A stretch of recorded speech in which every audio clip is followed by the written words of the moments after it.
Good morning students, Vivekananda online class में आपका स्वागत है। पिछले वीडियो में मैंने पढ़ाया था संतुलित असंतुलित भोजन क्या होता है। दूसरा बिंदु था कि असंतुलित भोजन से कौन सा पोषण है, कुपोषण उत्पन्न होता है। फिर उसमें कुपोषण कितने प्रकार के होते हैं, प्रोटीन कुपोषण, विटामिन कुपोषण और खनिज कुपोषण पढ़ाए थे। अब अगला जो अपना बिंदु है वो है रक्तचाप। रक्तचाप को ब्लड प्रेशर बोलते हैं, बीपी। तो देखिए रक्त दाब जो आपके सामने है क्या है। तो इसमें जैसे मान लीजिए ये धमनी है, यह है धमनी, और ये जो आपके सामने है यह है धमनी की दीवार। और इसमें क्या प्रवाहित हो रहा है, रुधिर। तो यहां पर देखिए आपके सामने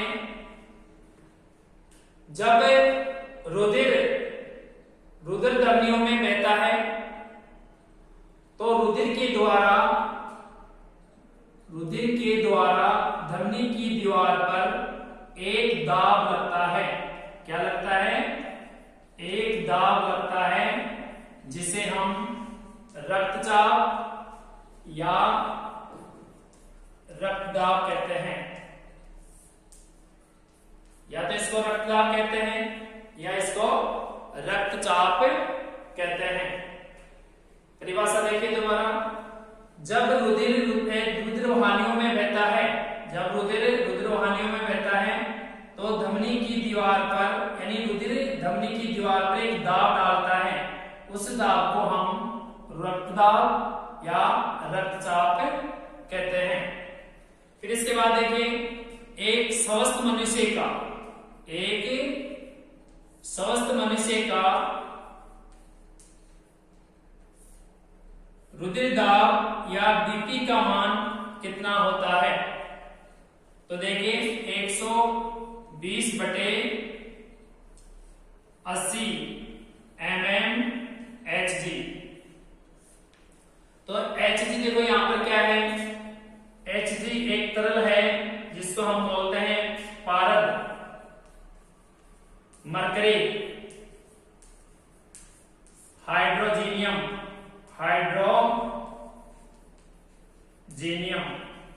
H और G, ठीक है। तो आपके सामने एक स्वस्थ मनुष्य का रुधिर दाब या रक्तचाप कितना होता है, तो 120/80 mmHg होता है। तो देखिए आपके सामने, बिल्कुल याद रखिए 120/80 mmHg। फिर इसके बाद में देखिए जो ऊपर का जो दाब है उस दाब को हमने क्या पुकारा है, सिस्टोलिक दाब। क्या है?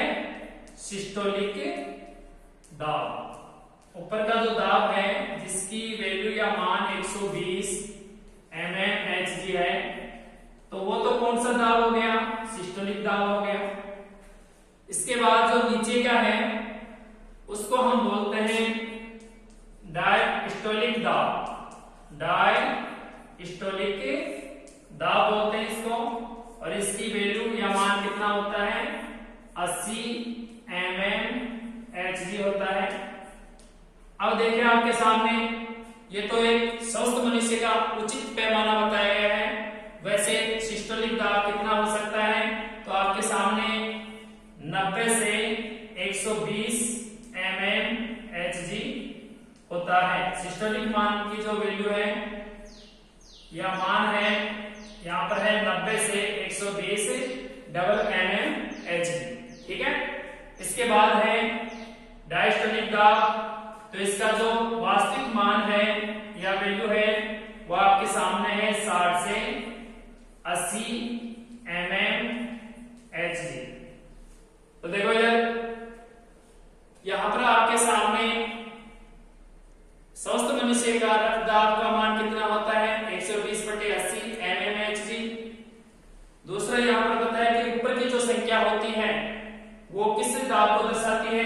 सिस्टोलिक दाब को दर्शाती है जिसका मान अधिक होता है, और नीचे की जो संख्या है 80 वो किसको दाब को दर्शाएगी, डायस्टोलिक दाब को दर्शाएगी। तो सिस्टोलिक दाब का मान कितना है 120 mmHg, डायस्टोलिक दाब का मान कितना है 80 mmHg।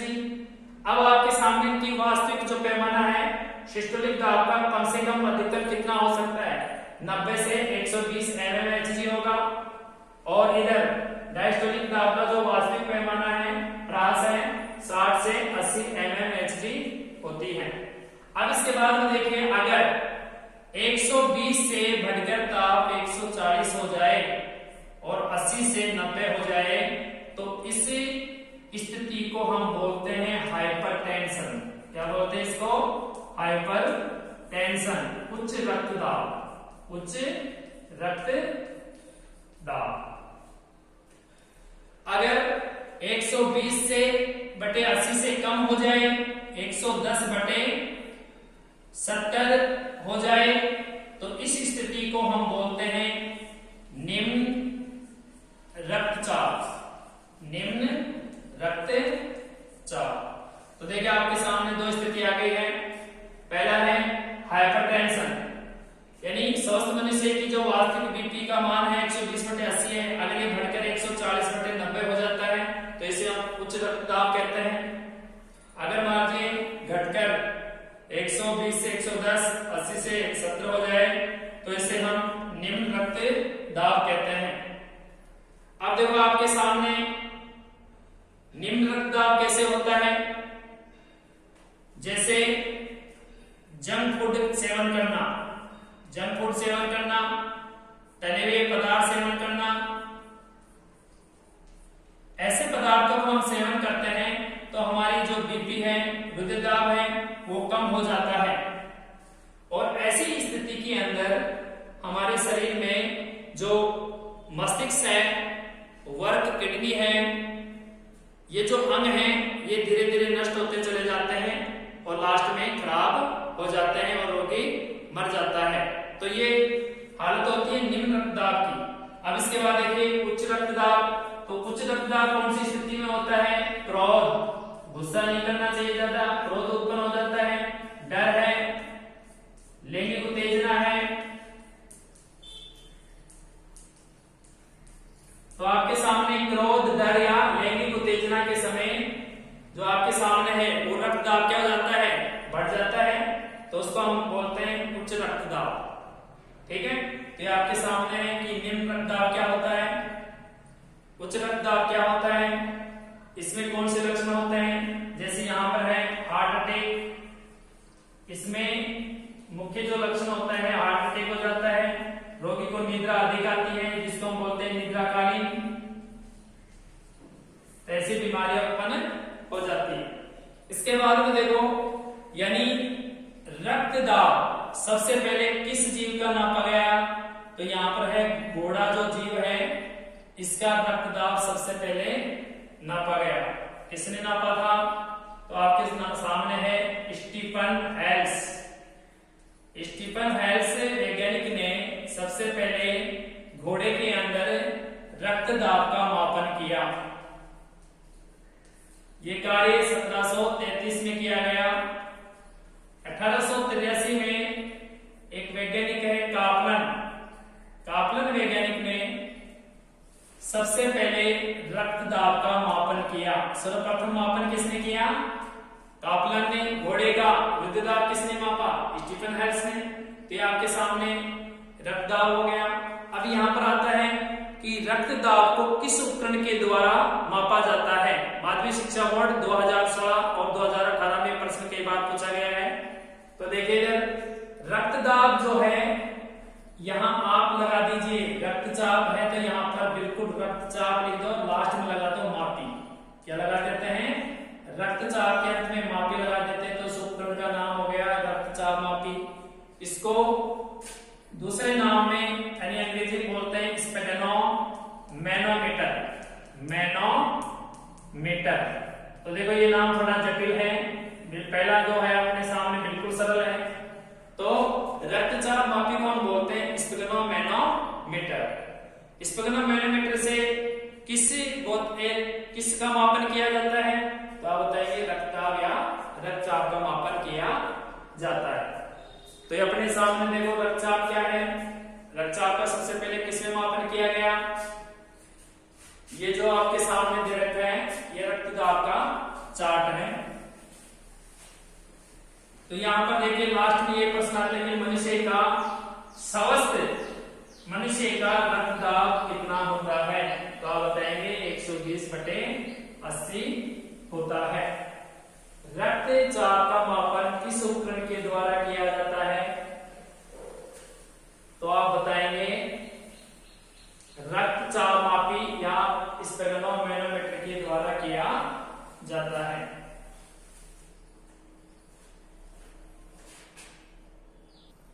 हाँ, तो इसके बाद अपना आता है रक्तदाब के बाद में मोटापा, ओबेसिटी। तो देखिए आज जो सबसे बड़ी समस्या है वो है मोटापा।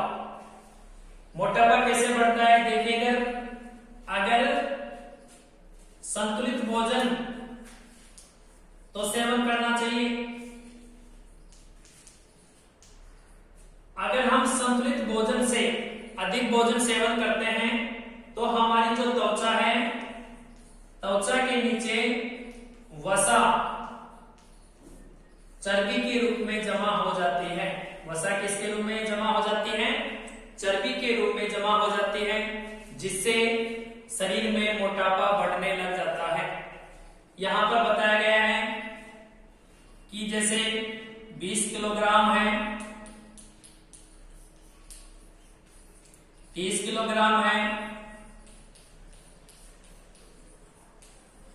अगर 20 किलोग्राम प्रति क्यूब से अधिक अगर मान लीजिए सामान्य या 20 किलोग्राम के आसपास मनुष्य मोटापा प्रकट करता है तो उसको हम सामान्य मनुष्य बोलते हैं, उसको मोटापा नहीं घोषित करते हैं।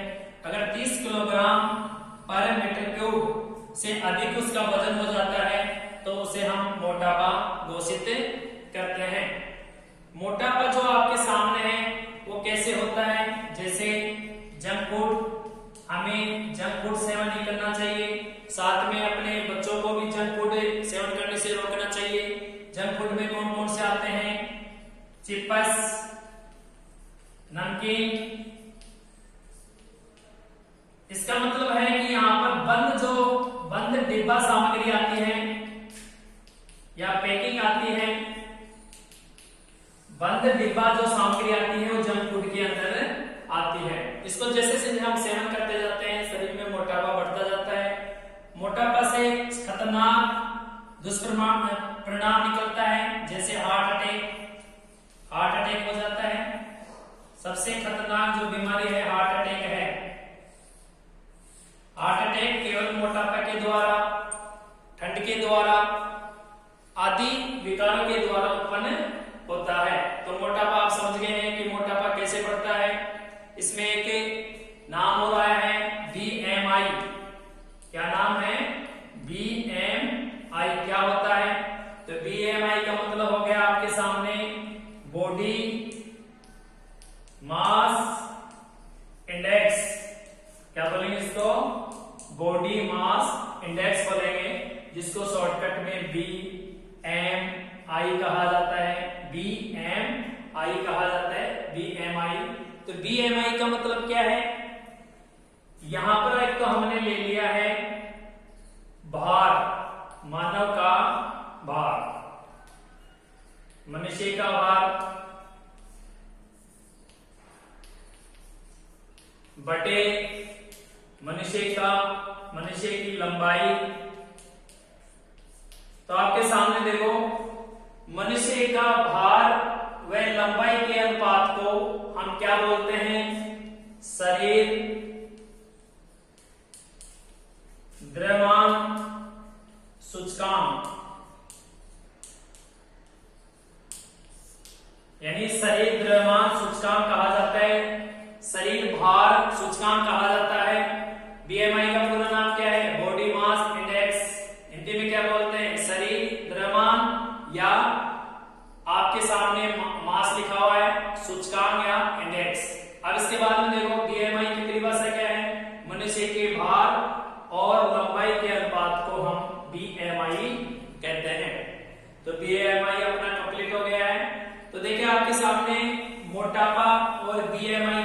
जाती है वो अच्छे ढंग से आपने समझ लिया है। इसके बाद में अगला जो अपना टॉपिक है वो है अल्कोहल या मदिरा या शराब। तो देखिए अपना जो अगला जो पॉइंट है वो है अल्कोहल या मदिरा या शराब। सबसे पहले देखिए अल्कोहल जो आपके सामने है उसका अल्कोहल का जो सूत्र है, अणुसूत्र है वो होता है C2H5OH। यानी अल्कोहल का जो अणुसूत्र है, अणुसूत्र जो आपके सामने है वो है C2H5OH। तो आपके सामने देखिए अल्कोहल सेवन करने से कौन कौन से दुष्प्रभाव हो जाते हैं, कौन कौन से दुष्प्रभाव होते हैं। तो ये आज हमें पढ़ना है, दुष्प्रभाव कौन कौन से अल्कोहल के। तो देखिए सबसे पहला जो है आपके सामने, जो प्राणी अल्कोहल सेवन करते हैं उनके परिवार की आर्थिक स्थिति कमजोर हो जाती है, आर्थिक स्थिति कमजोर हो जाती है।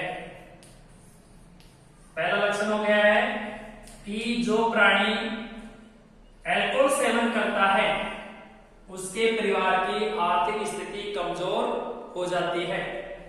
दूसरा जो लक्षण है, जब हम अल्कोहल को सेवन करते हैं तो वो यकृत या लीवर में जाता है, यकृत और लीवर में जाता है। यहां पर यकृत में जाने के बाद में एथिल अल्कोहल को एक हानिकारक पदार्थ में परिवर्तित किया जाता है जिसको हम बोलते हैं CH3CHO एसिटाल्डिहाइड।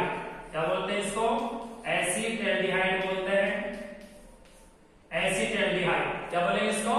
एसिटाल्डिहाइड। तो देखिए जब अल्कोहल सेवन करते हैं तो अल्कोहल आहार नाल के द्वारा यकृत भाग में जाती है, यकृत में अल्कोहल को किसमें रूपांतरित कर दिया जाता है? एसिटाल्डिहाइड में रूपांतरित कर दिया जाता है, जो अपने आप में एक विषैला पदार्थ है। कैसा पदार्थ है? एक विषैला पदार्थ है एसिटाल्डिहाइड। इसकी मात्रा ज्यादा होने से रोगी मर जाता है। तो ये दो लक्षण हो गए आपके सामने। तीसरा जो करैक्टर है, अधिक सेवन करने से मानसिक संतुलन, शारीरिक संतुलन तो है ही, उसके साथ में मानसिक संतुलन खराब हो जाता है। मानसिक संतुलन खराब होने से हमें सामान्य रूप से चलने के लिए कितना रास्ता चाहिए चौड़ाई के रूप में? हमें केवल 1 फुट चाहिए। जैसे हम अल्कोहल सेवन करेंगे तो अनुमस्तिष्क, जो शरीर का मस्तिष्क का तीसरा भाग है, पश्चिम मस्तिष्क से अंदर आता है। हमने पढ़ा था पश्चिम मस्तिष्क के कौन से भाग हैं। जैसे मैंने आपको बताया था कि मस्तिष्क के 3 भाग हैं, अग्र मस्तिष्क, मध्य और पश्चिम मस्तिष्क। पश्चिम मस्तिष्क के अंदर 3 भाग आते हैं। पहले अनुमस्तिष्क सेरेबेलम, दूसरा पॉन्स, तीसरा मेडुला ऑब्लोंगेटा। तो इसमें जो पहला भाग है अनुमस्तिष्क या सेरेबेलम, उसका प्रमुख कार्य है शारीरिक संतुलन बनाए रखना तथा मांसपेशियों पर नियंत्रण रखना। अगर हम अल्कोहल सेवन करेंगे तो अनुमस्तिष्क का संतुलन बिगड़ेगा, संतुलन बिगड़ेगा तो वो कार्य करना बंद कर देगा, जिसके कारण मानव अपने मांसपेशियों का नियंत्रण खो देता है और लड़खड़ाते हुए चलता है। उस स्थिति को हम एमनेसिया कहते हैं। क्या बोलते हैं उस स्थिति को? एमनेसिया। यानी पैरों का लड़खड़ाना क्या कहलाता है? एमनेसिया कहलाता है। वो भी अल्कोहल के द्वारा होता है। चौथा है कि अल्कोहल सेवन करने से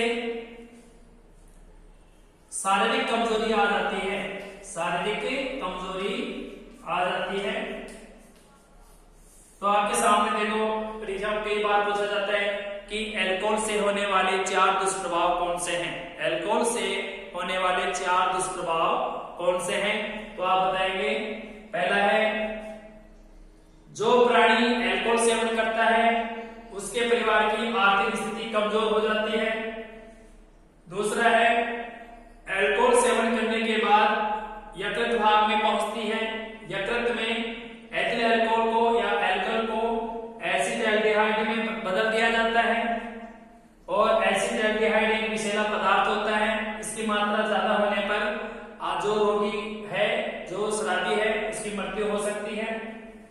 तीसरा है मानसिक संतुलन बिगड़ जाता है क्योंकि अनुमस्तिष्क कार्य करना बंद कर देता है। चौथा है आपके सामने शारीरिक कमजोरी आ जाती है। तो ये अल्कोहल के दुष्प्रभाव है। इसके बाद अपना अगला टॉपिक है तंबाकू। तो देखिए तंबाकू का उपयोग सिगरेट, बीड़ी, चेवनी, सिगार आदि में किया जाता है। तंबाकू का उपयोग सिगरेट, बीड़ी, तंबाकू का उपयोग बीड़ी, सिगरेट, चेवनी, सिगार आदि में किया जाता है। सबसे पहले आता है कि तंबाकू का वानस्पतिक नाम क्या है। तंबाकू का वानस्पतिक नाम, बॉटनिकल नेम, या इसको हम बोल सकते हैं पादप वैज्ञानिक नाम। पादप वैज्ञानिक नाम। तो देखिए तंबाकू का जो वैज्ञानिक नाम है वो है निकोटियाना। Nicotiana tabacum. क्या है? Nicotiana tabacum. तो देखिए तंबाकू का जो वैज्ञानिक नाम है, पादप वैज्ञानिक नाम बोल सकते हैं इसको, हम वानस्पतिक नाम बोल सकते हैं इसको। तो वानस्पतिक नाम या पादप वैज्ञानिक नाम क्या है? निकोटियाना टोबैकम है तंबाकू का वैज्ञानिक नाम। फिर इसके बाद में आता है कि तंबाकू किस कुल का, फैमिली का सदस्य है। तो आपके सामने आप बताएंगे सोलेनेसी। क्या नाम है? सोलेनेसी कुल का सदस्य है। तंबाकू सोलेनेसी कुल का सदस्य है, जिसे हम सब्जी कुल भी कहते हैं। जितनी भी सब्जियां हैं, टमाटर, बैंगन, आलू होते हैं, जिन्हें हम किस में रखते हैं? सोलेनेसी कुल में रखते हैं। तो वैसे आपके सामने तंबाकू भी किस कुल का सदस्य है? सोलेनेसी कुल का सदस्य है। इसके बाद तंबाकू में कौन सा एल्कलॉइड पाया जाता है? तंबाकू में कौन सा एल्कलॉइड पाया जाता है? तो देखिए तंबाकू में दो एल्कलॉइड पाए जाते हैं। एक का नाम है निकोटीन और दूसरे का नाम है आपके सामने एनाबेसिन। दूसरा कौन सा है? एनाबेसिन। तो स्टूडेंट देखिए तंबाकू के अंदर जो मुख्य एल्कलॉइड होता है वो होता है निकोटीन। ये आपके 10वीं क्लास के सिलेबस में है, 12वीं क्लास में है, इसलिए हमें केवल ओनली एक याद रखना है। निकोटीन एल्कलॉइड पाया जाता है। एनाबेसिन का नाम आपको याद नहीं रखना है। वैसे आप बता सकते हैं कि तंबाकू में दो एल्कलॉइड पाए जाते हैं, निकोटीन और एनाबेसिन। इसके बाद में देखिए निकोटीन की मात्रा कितनी होती है? 7 से 8% निकोटीन पाया जाता है। तंबाकू के किस भाग से, तंबाकू के किस भाग से, यानी तंबाकू का जो पादप होता है उसके किस भाग से तंबाकू प्राप्त की जाती है? तो हम बताएंगे पत्तियों से तंबाकू प्राप्त की जाती है। पत्तियों से तंबाकू प्राप्त की जाती है। इसके बाद में आता है कि तंबाकू का उपयोग बीड़ी, सिगरेट, चेवनी आदि में किया जाता है। तंबाकू सेवन से कौन से दुष्प्रभाव होते हैं, उनके बारे में थोड़ा बता देते हैं कि भाई कौन कौन से प्रभाव होते हैं। देखो यहाँ परीक्षा में एक प्रश्न जरूर आएगा कि तंबाकू से होने वाले 4 दुष्प्रभाव लिखिए, अल्कोहल से होने वाले 4 दुष्प्रभाव लिखिए, अफीम के सेवन से होने वाले 4 दुष्प्रभाव लिखिए। तो आपके सामने तंबाकू से होने वाले दुष्प्रभाव, पहला है कि तंबाकू सेवन से कैंसर नामक बीमारी हो जाती है। कैंसर नामक बीमारी हो जाती है। दूसरा है तंबाकू सेवन से जो श्वास नली होती है उनमें धुआं इकट्ठा हो जाता है। धुआं इकट्ठा हो जाता है जिससे श्वसन क्रिया अवरुद्ध हो जाती है। श्वसन क्रिया अवरुद्ध हो जाती है। इसके बाद में तीसरा है तंबाकू के अंदर पाए जाने वाला निकोटीन जो एल्कलॉइड है वो धमनियों की दीवारों को क्षतिग्रस्त करता है। धमनियों की जो दीवार है उनको क्षतिग्रस्त कर देता है निकोटीन एल्कलॉइड। और चौथा है आपके सामने, अगर कोई मान लीजिए गर्भस्थ माता है और वो तंबाकू सेवन करती है तो उसके बच्चे में या भ्रूण में हीमोग्लोबिन की मात्रा कम हो जाती है, हीमोग्लोबिन की मात्रा कम हो जाती है। तो देखिए दोबारा, तंबाकू सेवन से कौन कौन से दुष्प्रभाव होते हैं पहला बताएंगे। तंबाकू सेवन से तंबाकू हो सकती है, बीड़ी हो सकती है, कुछ हो सकती है, तंबाकू से निम्न सभी चीजें होती हैं। तंबाकू सेवन से अनेक बीमारियां जैसे कैंसर नामक खतरनाक बीमारी हो जाती है। तंबाकू सेवन से श्वास लेने में धुआं जमता है। तीसरा है तंबाकू में पाया जाने वाला एल्कलॉइड निकोटीन धमनियों की दीवारों को क्षतिग्रस्त करता है। चौथा है अगर तंबाकू का सेवन गर्भस्थ माता करती है तो उसका जो पेट में बच्चा है या भ्रूण है उस पर मतलब विपरीत प्रभाव पड़ता है, या हीमोग्लोबिन की मात्रा कम हो जाती है, रुधिर की मात्रा कम हो जाती है। तो ये हमारा तंबाकू है। तंबाकू का वैज्ञानिक नाम क्या है? Nicotiana tabacum. तंबाकू किस कुल का सदस्य है? सोलेनेसी कुल का सदस्य है। तंबाकू में कौन सा एल्कलॉइड पाया जाता है? निकोटीन एल्कलॉइड पाया जाता है। तंबाकू के किस भाग से, यानी तंबाकू में जो आपके सामने तंबाकू है तो निकोटीन की मात्रा कितनी होती है? तो 7 से 8% निकोटीन पाया जाता है। तंबाकू पौधे के किस भाग से प्राप्त होता है? पत्तियों से प्राप्त होता है। लास्ट अपना आता है यहाँ पर अफीम। देखिए अफीम एक प्रकार का ड्रग है।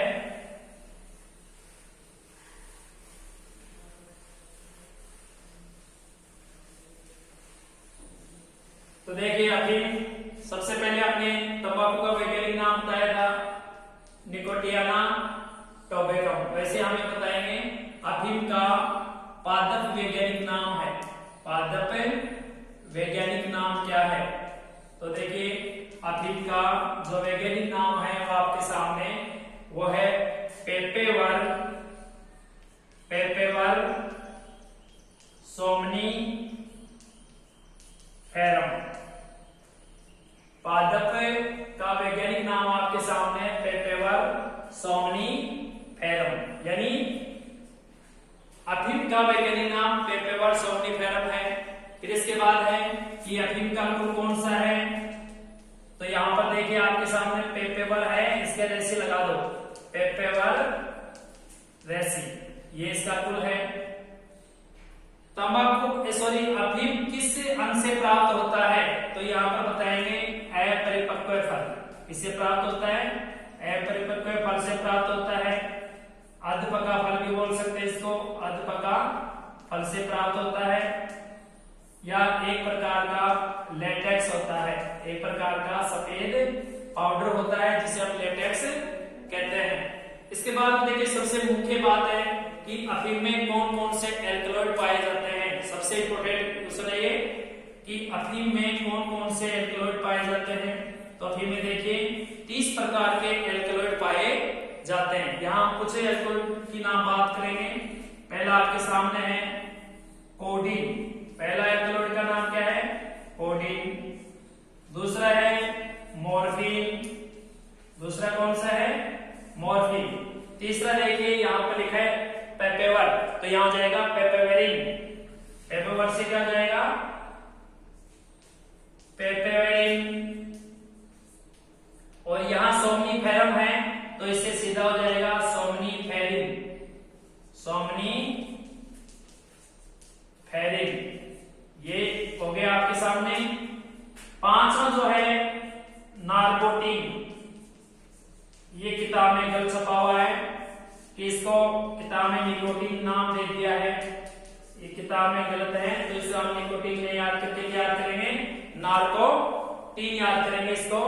तो आपके सामने देखो अफीम से प्राप्त होने वाले एल्कलॉइड कौन कौन से? पहला कोडीन है, दूसरा मॉर्फिन है, तीसरा पेपेवेरिन है, चौथा सोमनीफेरिन है और पांचवा जो निकोटीन है। निकोटीन तो केवल तंबाकू में पाया जाता है, यहाँ पर आएगा नार्कोटीन। इसके बाद में इनसे एक व्युत्पन्न बनाया जाता है अलग, उसका नाम है हेरोइन। क्या नाम है? हेरोइन। तो आपके सामने वो हेरोइन भी एक प्रकार का क्या है? एल्कलॉइड है। तो यहाँ पर देखिए कोडीन और मॉर्फिन जब सेवन किया जाता है तो उससे क्या होता है? शरीर में दर्द या पीड़ा, यानी इनके सेवन से हम दर्द या पीड़ा कर सकते हैं कोडीन और मॉर्फिन के द्वारा। तो आपके सामने याद होना चाहिए कि अफीम का वैज्ञानिक नाम क्या है, पेपावर सोम्निफेरम। ठीक है, कुल का नाम क्या है, पेपावरेसी। तंबाकू का मैंने क्या बताया था, निकोटियाना टोबैकम। तंबाकू किस कुल का सदस्य है, सोलेनेसी का। पेपर सोम्निफेरम या अफीम किस कुल का सदस्य है, पेपावरेसी। इसके बाद किस अंग से अफीम प्राप्त की जाती है, तो आप बताएंगे अपरिपक्व फल से या अधपक्व फल से प्राप्त किया जाता है, या अफीम एक प्रकार का लेटेक्स होता है। इससे कौन कौन से एल्कलॉइड प्राप्त होते हैं, तंबाकू में निकोटीन एल्कलॉइड पाया जाता है, लेकिन यहाँ पर देखिए कोडीन, मॉर्फिन, पेपावरिन, सोम्निफेरिन और नार्कोटीन, और अन्य में आता है हेरोइन। ठीक है, इसके बाद में लास्ट का बच गया है केवल ओनली 1 मिनट का अन्य पदार्थ। अन्य पदार्थ में देखिए कौन कौन से आते हैं, जैसे चरस, गांजा, एक है मारिजुआना और एलएसडी। तो देखो अन्य पदार्थ में भांग आता है, जिसको हम गांजा भी बोलते हैं। दूसरा है मारिजुआना, आशीष, और लास्ट का जो आपके सामने है एलएसडी। ये ध्यान रखिए, एलएसडी का पूरा नाम फिर से हम पूछ सकते हैं। एल से हो गया lysergic, lysergic di ethyl amide. तो देखिए एलएसडी का पूरा नाम क्या है, lysergic di ethyl amide, LSD का पूरा नाम है। तो आपके सामने देखो अन्य पदार्थ में भांग या गांजा, मारिजुआना, आशीष, एलएसडी आदि पदार्थ सेवन करने से भी शारीरिक और मानसिक दुर्बलता आ जाती है।